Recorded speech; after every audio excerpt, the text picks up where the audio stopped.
And we're the Y'all Show. Good to have you back here. Country music's on our mind, and we have our Nashville correspondent right on Music Row, Preshias Harris. She's here with us here on the Y'all Show, and we're going to have her fill us in on what all is going on in country music with the big stars and more. We actually have some holiday music. We're about 3 months away, believe it or not, for Christmas time, and we've got some great Christmas music coming your way as we visit with Preshias Harris. Let me remind you of who exactly Preshias Harris is.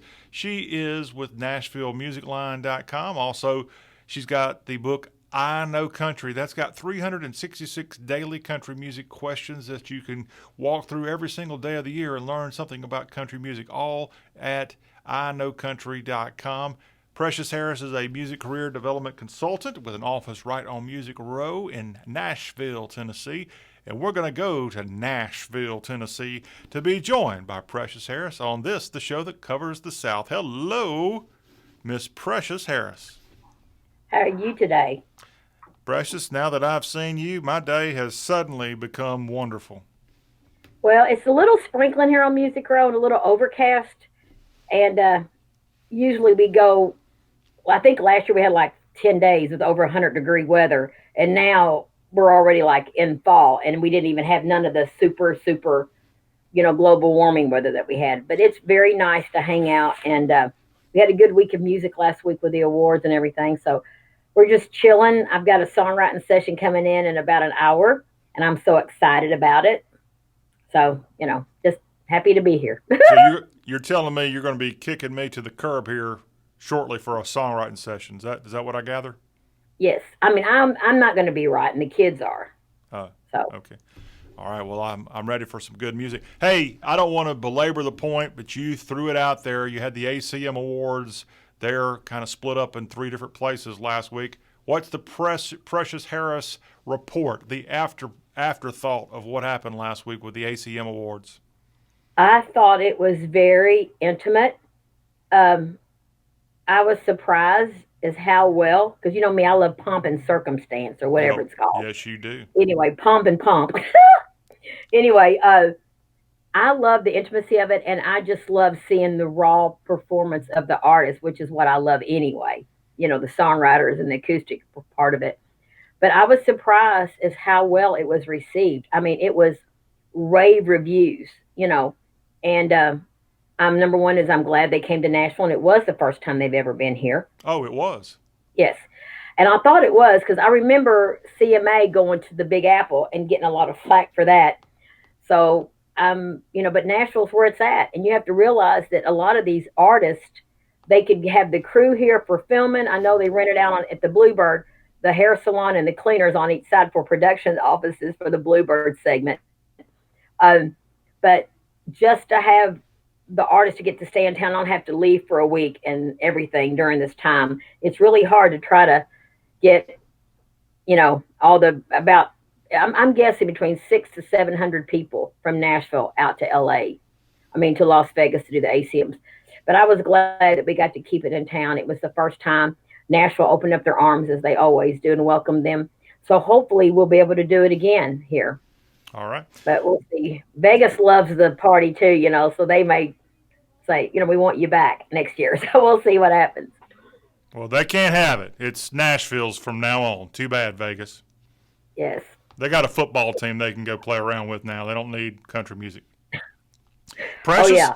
something came out just after the ACM Awards last week, and I'm going to have you talk about it. And let's just go ahead and get a little visual. I want you to talk about, are you ready? Yep. That. My favorite. Keith Urban, The Speed of Now, Part 1. This came out. It's his 10th studio album. Was this a surprise that it came out just the other day? No, I knew he'd been working on it for a while, and he'd been on the pitch sheet for like a year. Uh, we knew he had worked on the project. I think he had, well, 2 of the producers that I know of were working on the record. But that's one of Keith. I think in the last interview I saw him, he said that one of the best things he loves doing is creating new music and doing the records for his fans. And he loves a lot of performance. But it's just something about the inside of the soul of an artist, especially one like Keith, that it's like their special place when they're creating this work. And but I'm glad it's finished. It's been a long time coming.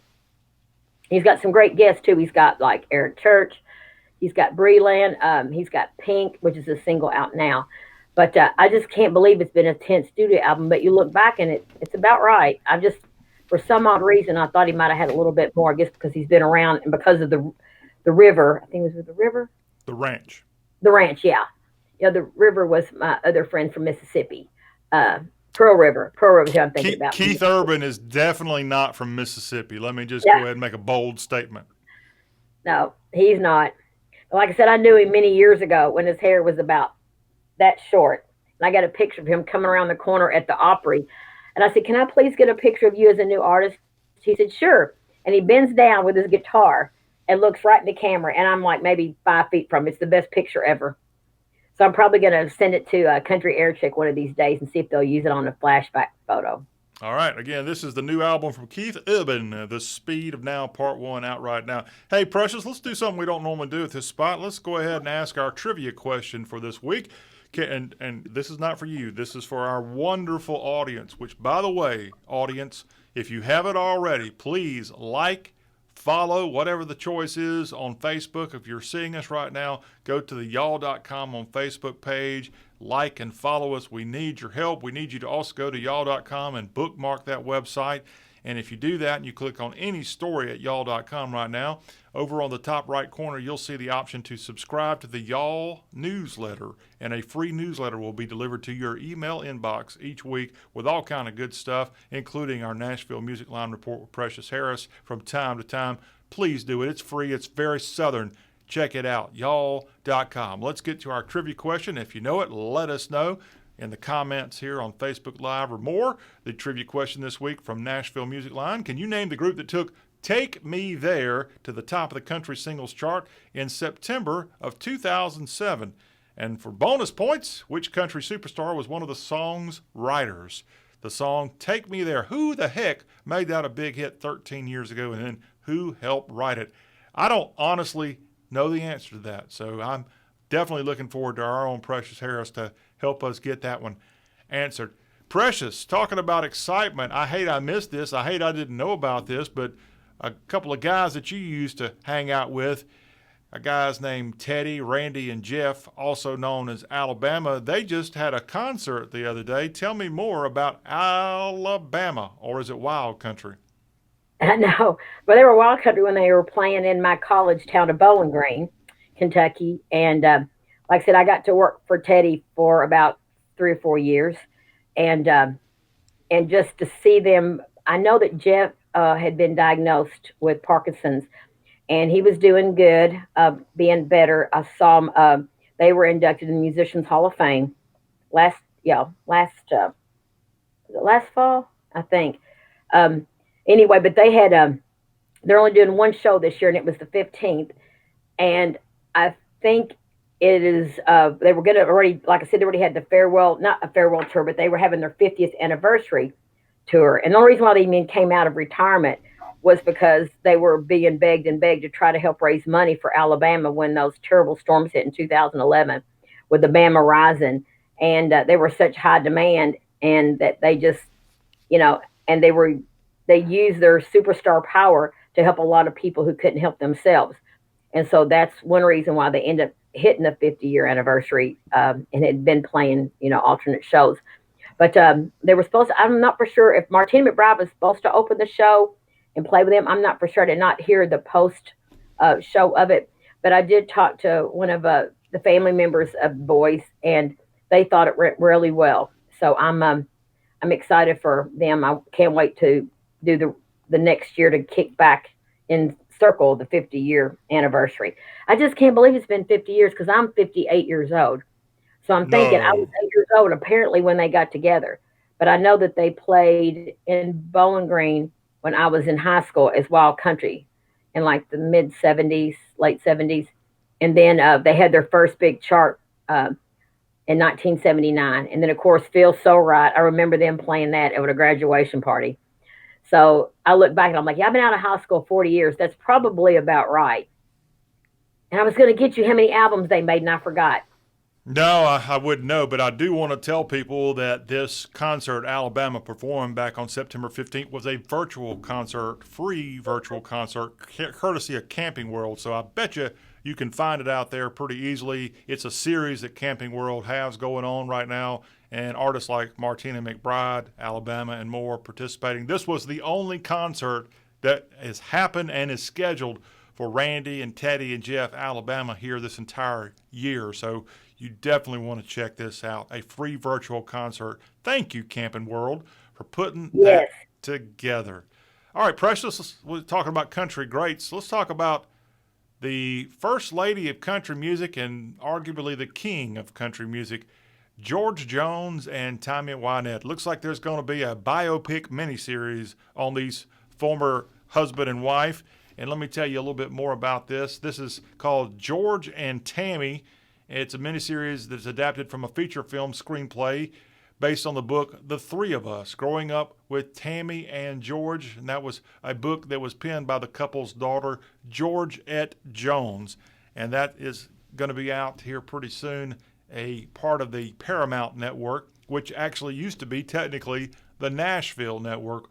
And that's kind of morphed into the Paramount Network now. But yes, the series is called George and Tammy, based on the bio of them called The Three of Us, Growing Up with Tammy and George by the daughter of the two, Georgette. So check that out. The executive producer is Josh Brolin of this as well. I want to tell you that Tammy is going to be portrayed in the biopic by, how about this, Jessica Chastain, the redheaded actress. How is she going to become blonde like Tammy Wynette? I bet you a good wig will do the trick. But yeah, that's what's happening there with George the Possum Jones and his wife, Tammy Wynette, his wife of, I think they were married 7 or 8 years, I think late 60s, early 70s, I think I'm right. And then they went on their separate ways, as often happens when two people get married. But yeah, that's coming out soon. Let me also tell you, there's going to be a permanent outdoor stage set up at the Ryman Auditorium in historic downtown Nashville. This new stage could be particularly beneficial if social distancing continues on for quite some time. It's going to be called PNC Plaza, right outside of Ryman in downtown Nashville, Tennessee. And that ought to be able to help people get to Nashville and not be so concerned about going in some of the busy and crowded clubs like the Bluebird in Nashville. You can check this out. And it's going to be between the Ryman and PNC Bank is where this will be. The stage is going to be located just outside of Cafe Lula on the 4th Avenue north side of the Ryman Auditorium. So check that out. Some options downtown Nashville to see music. And Precious, I know anytime you can get to Nashville and see good music in person, even in a pandemic, it's a good option. Oh, yes. And like I said, we're slowly opening up. I think we're at 50%. I do have 3 clients that are playing downtown acoustic shows in social distancing situations. I'm glad they're opening back up. It's just really, really hard when you see the toll it's taken on the music industry. But, you're balancing between safety for the general public and the musicians and the visitors and then also balancing on try to save music, because we've already had 2 iconic places that's had to shut down for live music, and we almost lost another one. But thanks to some generosity of some very generous donors, we got to keep that place open. Talk about the local. But I'm glad that anytime you can come to Nashville and keep music in Music City, that's what I want to do. And I've been excited about this, like I said, about the biopic with Georgette, and because she's, ended up making a post about it. And I think it's way overdue. Everybody's had their biopic. And then one of the most famous country duos in the history of country music. It's a long time coming. Do you know in the later years, I know she was married to what she called Richie, I think. And of course, George was married to Nancy. Do you know if George Jones and Tammy Wynette were friends in their late years? They were, when they actually had a single out called One. It was the last tour they did. I think you were with me, I thought, at the party, your introduction party. I don't remember that one. Precious, there were just so many parties back then. I'm sorry. The drugs and the alcohol, I just can't remember. I'm kidding on the drugs part. Maybe not on the alcohol part, but no, there was a lot more parties to go to back in those days. I know, and they were always laughing and said, "You don't drink the free alcohol?" I said, "No, I wouldn't drink if it was anyway, you know." Yeah. But my things have changed. No, just kidding. But no, I remember having a picture, and I wish I could find it. I took with George and Nancy and Tammy and George Ritchie. She's married to George Ritchie. And I wish I had. God, that was 1994, 95, somewhere in there. I mean, it was. It wasn't too long before Tammy got sick, but Yeah. she looked amazing as usual. Like I said, once again, they have a lot of history, and Nancy became George's manager, and she's a very savvy businesswoman. And I know that she was very big in part putting this deal together with George and Tammy, and I'm glad they did it because it was a great last single before they both, before Tammy got sick. But we are working on a project. I'm hoping with George Jones, not George, but Georgette, that we're hoping we can get that together. We're just waiting on some legal papers to give us the okay from one of the publishers in LA. So we'll see. Well, they had a lot of hits individually, and then together as a couple, they had hits. George Jones, Tammy Wynette. Let's go now to the current hit makers of country music, and we've got the Billboard Top 5 based on airplay. And at number 1, Luke Combs. He's atop the chart again, Lovin' on You. One of them girls, Lee Brice, nipping on the heels of his fellow Carolinian, and he's at number 2 this week with One of Them Girls. Cool Again from Kane Brown. That's at 3. Jason Aldean. Is it Aldean or Aldean, Precious? It's Aldean. Aldean. I've heard it both ways, but if you say it, I'll just remember Jason Yaldine, and I will be able to remember it's Aldean, the Georgia kid. And he's got What I Got at number 4 this week. And then at number 5, Jameson Rogers and Some Girls. Now, Some Girls is Rogers' first ever top 10 in the Country Airplay and Hot Country Songs chart. The song was written by Hardy, Jake Mitchell, and C.J. Solar, a name I've heard you mention before. Yes, I've known that kid since he was 16. He also had Up Down for Jordan Davis, and he signed, I think, with Seagull. I think Brad Paisley's part of the company. I know Chris Dubois is who co-wrote Buy Me a Boat, but very proud of CJ. And I think he's at the top of the CDX charts right now with Watered Down Whiskey. So he's still climbing the charts, and he's a Louisiana boy. His mom, one of the sweetest moms I've ever met, and ladies here in town that actually was such a strong support of CJ in his early career. And I have another little bit of good news. Come on, keep it coming. One of my former kids, and see, once they get a deal, I'm like the little niche that gets them here, educates them, gets them ready for publishing deals, and keep them from signing bad deals, and like let them fly the nest when they're ready to get a deal and a record deal. But he did get a record deal, and I think, from what I understand, the stats I was told by my assistant is he was the second most added this week for Country Air Check. And it's a song called My Boy, which talks about raising someone else's child. And his name is Elvie Shane. He's on Broken Bow. And then I went and looked on TikTok, and I was telling one of his TikTok, friends. you're not supposed to look on that. That's illegal. I know, but I had to go see the stats because I got something come across my Instagram that said, look at this incredible story of this kid. And I looked, and I'm like, wait, that looks like the video that Katrina had sent me. Sure enough, I watched it, and you see the kid putting the headphones on his stepfather and listening to the song. You see the stepfather crying. It was like the most moving thing.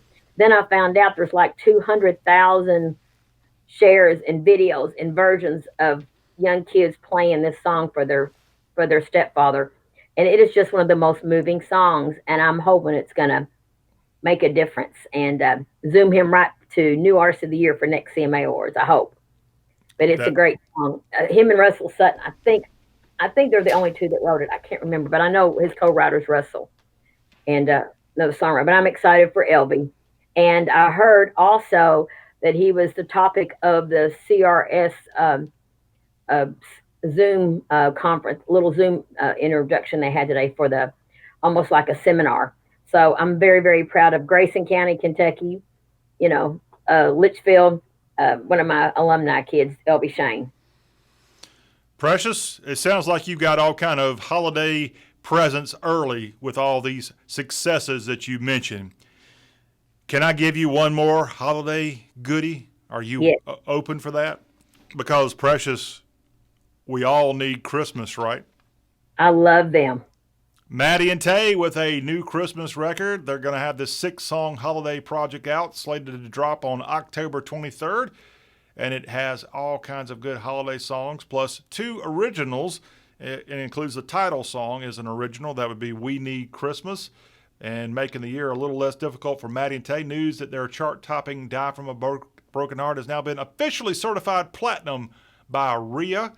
So there you have it. It's Maddie and Tae with songs like Holly Jolly Christmas, Oh Come All You Faithful, and then, as I said, the 2 new songs, and those would be We Need Christmas, and I think there's a song called Christmas. I'm sorry, there's a song called Merry, Merry, Merry Married Christmas. That's a song that Maddie and Tae helped co-write with Josh Kerr. All on We Need Christmas. Yeah, it makes us to hear it. I know that a lot of the Christmas albums, they keep them low key and start talking about them in September. There's, I think Carrie Underwood's never had a Christmas album. That was really surprising for as long as she's been, in the charts in Nashville. So, but I'm anxious. Like I said, Maddie and Tae, I was at their first #1 party, Yeah. and I just remember them being so grateful and so overwhelmed in joy. And I'm so glad that they're doing good. Of course, they changed labels about 2 years ago. So I'm glad to see them rocking and rolling.